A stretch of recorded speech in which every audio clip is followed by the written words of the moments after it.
Esto es Reimaginando la Vida, un podcast para salirnos de la inercia, observar en perspectiva junto a diferentes expertos cómo es la vida hoy en las ciudades, comprender mejor la crisis climática y reimaginar visiones esperanzadoras sobre cómo nos gustaría que fuera el futuro, mapear los posibles caminos hacia ellas y suplir las distopias que tengamos en la cabeza. El cambio climático es la mayor amenaza a la que se ha enfrentado la humanidad y por lo tanto hay mucho que hablar y hacer al respecto. Así que gracias por estar aquí y manos a la obra. Bienvenidas y bienvenidos a otra temporada y a otro año de Reimaginando la Vida. Quisiera empezar esta temporada compartiendo una reflexión que está siendo provocada por una tarea que me dejaron en mi maestría en la UMA, la Universidad del Medio Ambiente. Estoy estudiando desde enero una maestría que se llama Innovación Educativa para la Sostenibilidad y me dejaron este ejercicio que me está revolucionando la cabeza. Y me encanta la idea de compartir estas reflexiones por dos razones. A ver, si ya le estoy dedicando tiempo a leer, a reflexionar, qué mejor que compartirles el resumen y que estas reflexiones alcancen a más gente, que los conocimientos no se queden solamente en el ambiente educativo. Y por otro lado, qué padre que una tarea tenga un propósito creativo y de impacto real. O sea, otra vez, que no se trata nada más de cumplir con la tarea, sino que el aprendizaje trascienda y sirva para algo. Y bueno, esta reflexión les platico un poquito de qué va. Tiene mucho que ver con el tema de nuestra conexión o desconexión con la naturaleza y cómo esta es clave para cambiar el rumbo de cómo estamos viviendo. Esta reflexión tiene que ver con cómo la diversidad biológica y la diversidad cultural están totalmente correlacionadas y cómo preservar las culturas originarias con sus lenguas y sus cosmovisiones es clave también para disminuir la crisis de pérdida de biodiversidad y al final, pues para salvar nuestra propia vida. Esta reflexión también va relacionada al tema de cómo la crisis climática podría ser, y no sé, esta es una hipótesis mía, pero podría ser la naturaleza misma diciéndonos que sí somos parte de ella, de la naturaleza, y no dueños. Y podría ser la naturaleza autorregulándose o autoorganizándose, así como lo hace con el resto de las especies. Y por último, esta reflexión va a estar relacionada a cómo imagino yo que el ser humano podría llegar a evolucionar y el rol que podría llegar a tener. Así que comencemos y quisiera comenzar con un tema que creo que ya he tocado en capítulos anteriores, que es cómo me impresiona nuestro pensamiento mágico. O sea, me impresiona que de repente parece que vivimos en el mundo al revés. Creo que en especial en las ciudades estamos organizados de una forma sistémica en la que los procesos más básicos y esenciales para la vida funcionan como por arte de magia. A ver, por ejemplo, el agua es el recurso más esencial y también es muy escaso y aparece simplemente al mover una llave, sin ningún tipo de control o límite. O, por ejemplo, la comida. Aparece en nuestra casa o en el supermercado como por arte de magia. No vemos todo lo que tuvo que pasar antes para que tengamos una fresa en nuestras manos y luego a veces esa fresa, después de haber viajado por todo el mundo, termina echándose a perder. O por ejemplo, los desechos. No vemos dónde terminan y nuestro bote de basura es como si tuviéramos una varita mágica o como si fuera un hoyo negro. No pensamos en el dónde, en el después, en el antes y el después básicos. Y es irónico porque nos sentimos los citadinos seres muy lógicos y racionales e inteligentes. Vivimos como en un mundo al revés. O sea, lo que dura 500 años, como los botes de plástico de detergentes, lo concebimos como desechable. Siempre he pensado que esos botes deberíamos de tener uno por familia y lo deberíamos heredar de generación en generación porque duran 500 años. Y en cambio, Lo que debería de ser no tan desechable como la ropa, la usamos o la compramos como si fuera desechable. Y por otro lado, hay empresas que lo dañan todo a su alrededor. La salud de quien las consume, los empaques contaminan el mismo producto, contamina el suelo, el agua, incluso a veces quienes producen esos productos lo hacen a través de unas prácticas terribles, todo lo destruyen a su alrededor y sin embargo siguen siendo negocios rentables. Mientras hay pequeños productores de productos realmente valiosos que batallan horrible para lograr subsistir. Entonces, realmente parece que vivimos en el mundo al revés. Y me parece que la clave de esta locura es que no tenemos visibilidad, no vemos, no tenemos capacidad de visualizar en el instante en el que, por ejemplo, estamos comprando una Coca-Cola, el daño que esta causa, siendo que además el comprar ese producto está completamente normalizado. O sea, es lo más normal del mundo comprar una Coca-Cola, entonces pensamos que no hace ningún daño, pero hace daño a todo su alrededor. Entonces, por lo tanto, no pensamos de forma lógica y racional y no comprendemos la magnitud del problema en el que estamos.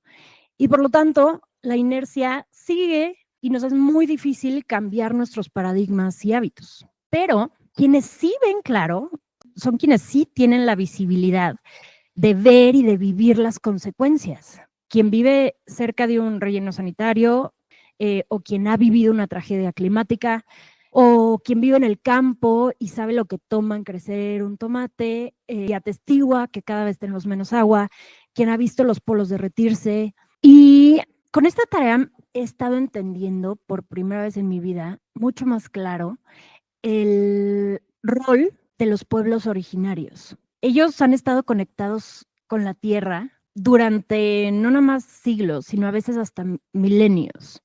Y han demostrado saber cuidar y coexistir en su entorno, respetando y en armonía con el resto de la naturaleza que les rodea.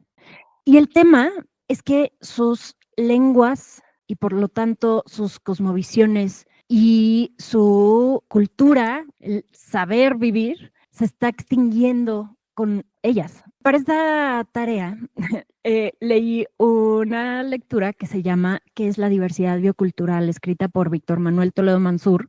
Es un académico, biólogo y fue secretario del Medio Ambiente y Recursos Naturales en el sexenio pasado. Y la verdad es que me ayudó a comprender y a tener mucha más claridad sobre este tema. Empezando por el tema de la diversidad en todos los sentidos y por qué no debemos dejar que la bioculturalidad disminuya o que las lenguas o comunidades indígenas y las especies se extingan. Y entonces, pues, ¿qué es la bioculturalidad? Primero que nada, la bioculturalidad es la unión de la diversidad cultural y la biológica, que digo, antes de leer esto yo pensaba, pues no me parece que tengan algo que ver entre ellas, pero ya hay suficiente evidencia para demostrar que están correlacionadas de forma causal. O sea, que no nada más son dos situaciones o dos conceptos sucediendo o coincidiendo al mismo tiempo, sino que sí están relacionados y que uno impacta en el otro. Si la diversidad cultural, si hay más lenguas, por ejemplo, lenguajes, y por lo tanto cosmovisiones diferentes, entonces automáticamente hay más diversidad biológica. Y esto se empezó a comprobar cuando se empezó a encontrar evidencia de que hace entre 80,000 y 60,000 años que los seres humanos empezaron a salir de África y empezaron a descubrir la agricultura. Bueno, entiendo que la agricultura se descubre como hasta hace 10,000 años, pero conforme se iban separando los humanos, pues iban desarrollando una diversidad inmensa de lenguas. Cada quien iba desarrollando su propio idioma y por lo tanto su propia cosmovisión, su propia forma de hacer las cosas, y eso generó una diversidad inmensa. Pero cuando la agricultura se descubre, la diversidad de especies, animales y vegetales aumentó exponencialmente. hasta llegar a lo que tenemos hoy, que son, por ejemplo, más de 10,000 especies de arroz. Y esto pasaba simplemente porque diversidad es igual a evolución. Mientras se domesticaban las diferentes especies, pues surgían nuevas variedades y razas, además de sistemas, por ejemplo, de agricultura hidráulica que se empezaron a crear, o por ejemplo el sistema de chinampas. Todo eso hizo que la vida se reprodujera muchísimo más o muchísimo más rápido también que de su forma natural. O sea, el ser humano y su diversidad cultural sí tiene un impacto en el resto de la diversidad del planeta. Y esto es porque somos seres tecnológicos, pero ahorita voy a ir a ello. Pero antes me gustaría mencionar que también pasa la inversa, el tema de la correlación, en la bioculturalidad. O sea, mientras más hegemonía hay, mientras más hegemonía de poder hay, mientras más gente deja de hablar sus lenguas originarias y empiezan a hablar las grandes lenguas como el español, el inglés, etcétera. Entonces, estas lenguas se van extinguiendo y con ellas se extinguen las cosmovisiones y las culturas que ayudaban a preservar especies. Y entonces también se van extinguiendo especies de otros seres en la naturaleza. Hoy existen alrededor de 7,000 lenguas, pero ha llegado a haber hasta 12,000, por ejemplo, antes de la expansión europea en el siglo XV. Y entonces estas lenguas también, al extinguirse, se extinguen estas formas valiosísimas de saber cómo coexistir y convivir de forma armónica con el resto de la naturaleza. A ver, las comunidades indígenas originarias, pues han estado ahí durante a veces siglos o a veces milenios. Y ellos sí saben cómo preservar, cómo cuidar, cómo convivir con el resto de las especies, cosa que ahorita nosotros estamos tan desconectados con la naturaleza, en las ciudades sobre todo, que ya lo perdimos, ya nos desconectamos a un punto en el que ya perdimos ese conocimiento. Entonces, el preservar las distintas lenguas y sus cosmovisiones, las distintas culturas, es indispensable, no nada más para seguir preservando un montón de especies, sino para sobrevivir nosotros como especie humana. Y el problema es que la modernidad actual no tolera otra tradición que no sea la suya. Y cuando brincamos un poco al tema de dónde estamos en cuanto a extinción biológica, pérdida de biodiversidad, que es una de las 3 crisis ambientales que estamos viviendo. A ver, la primera crisis es la crisis climática, la segunda la de residuos, y la tercera, que es gravísima, es la de biodiversidad, pérdida de biodiversidad. En los últimos años, esta se ha intensificado muchísimo, a niveles alarmantes. Es difícil determinar cuántas especies se han extinguido en los últimos años, pero se estima que la tasa de extinción actual es entre 100 y 1000 veces superior a la tasa natural de extinción. Según la Unión Internacional para la Conservación de la Naturaleza, más de 40,000 especies de animales se encuentran actualmente en peligro de extinción, lo cual representa aproximadamente el 28% de las especies evaluadas. Y luego, pues me enteré de que México es el 4º país con mayor diversidad, no nada más de especies, diversidad biológica, sino también de lenguas. El 4º país en el mundo, es un país mega diverso que forma parte de la zona intertropical cerca de los trópicos, que son las que contienen la mayor diversidad tanto de especies como de lenguas. Ahí es donde generalmente están asentadas las comunidades originarias, y entonces estamos en un lugar clave para la preservación de estas cosmovisiones y de este conocimiento y de todas estas especies, de toda esta diversidad. ¿Y qué es lo que ha estado poniendo en riesgo o qué es lo que ha estado aumentando esta extinción de diversidad, tanto de lenguas como de especies?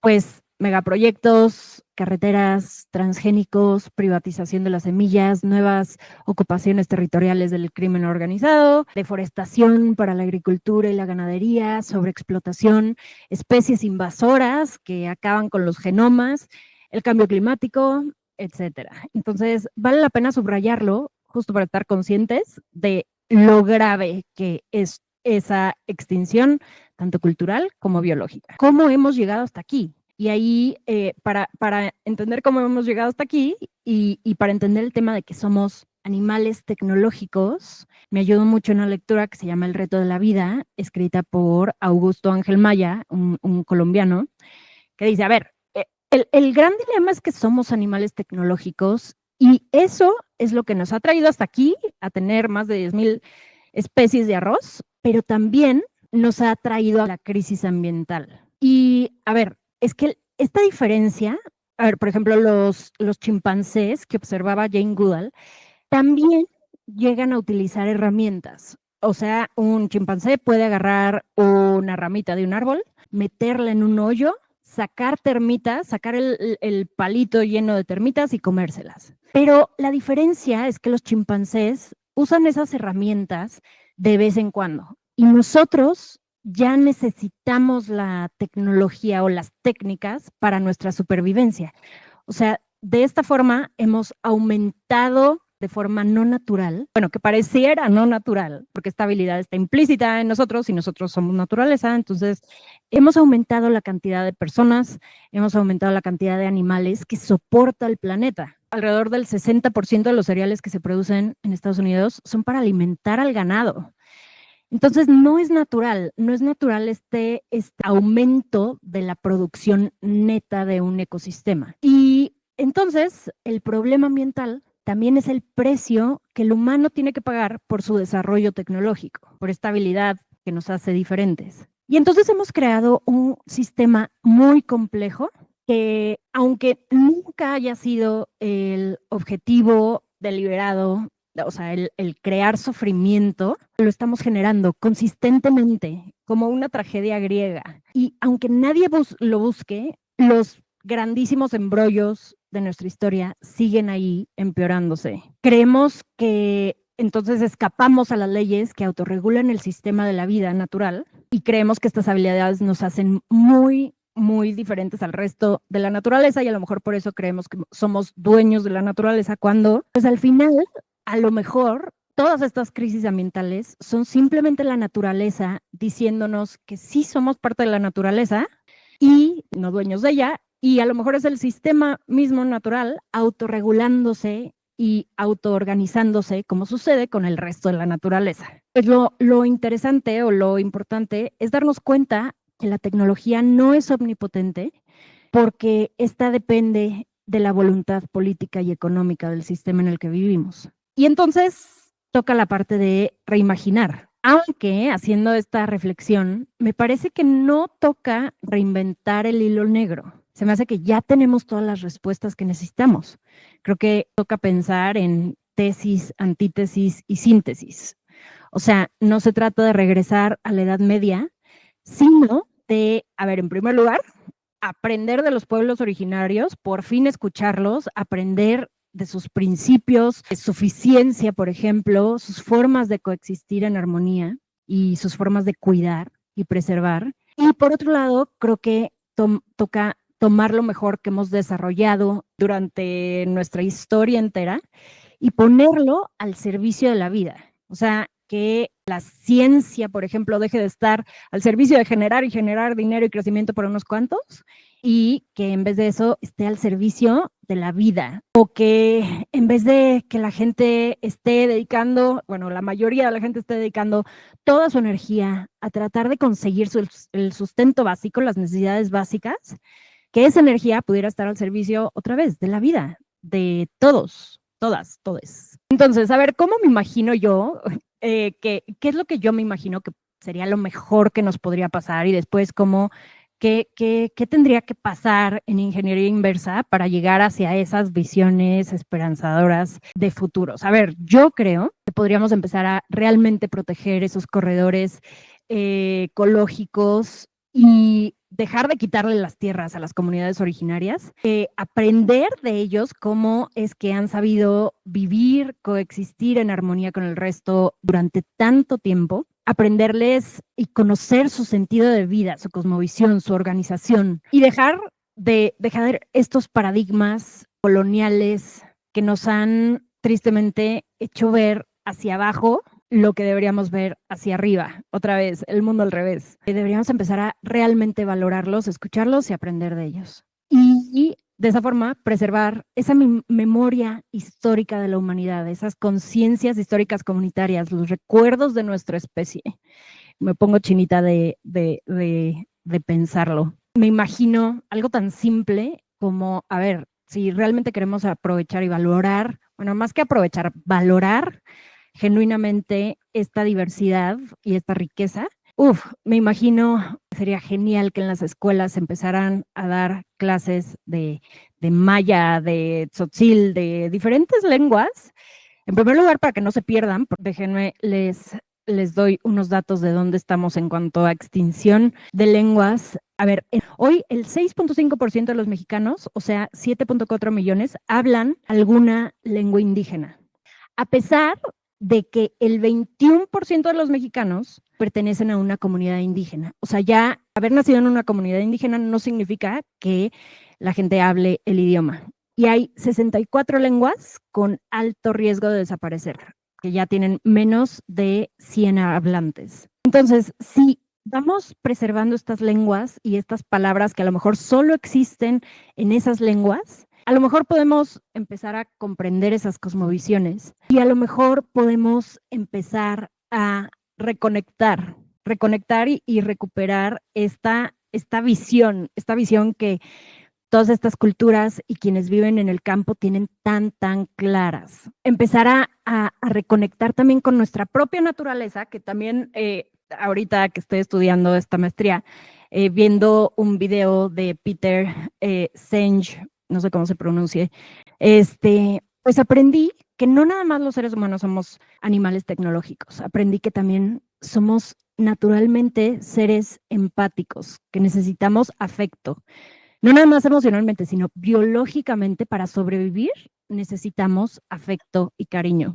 Entonces necesitamos, creo, y me encanta imaginar al ser humano así, necesitamos volver a reconectar y maravillarnos con el hecho de que la vida exista, de lo espectacular y hermosa que es toda la naturaleza. Me impresiona mucho que en las ciudades y quienes crecimos en ciudades, pues generalmente pensamos que naturaleza es igual a miedo, al menos a mí así me pasó toda la vida, tenía una aracnofobia terrible y creo que no soy la única porque a mi alrededor veo que se fumiga de repente, o sea, cada mes, por ejemplo. Entonces me doy cuenta que en las ciudades la mayoría de la gente pensamos que naturaleza es igual a miedo.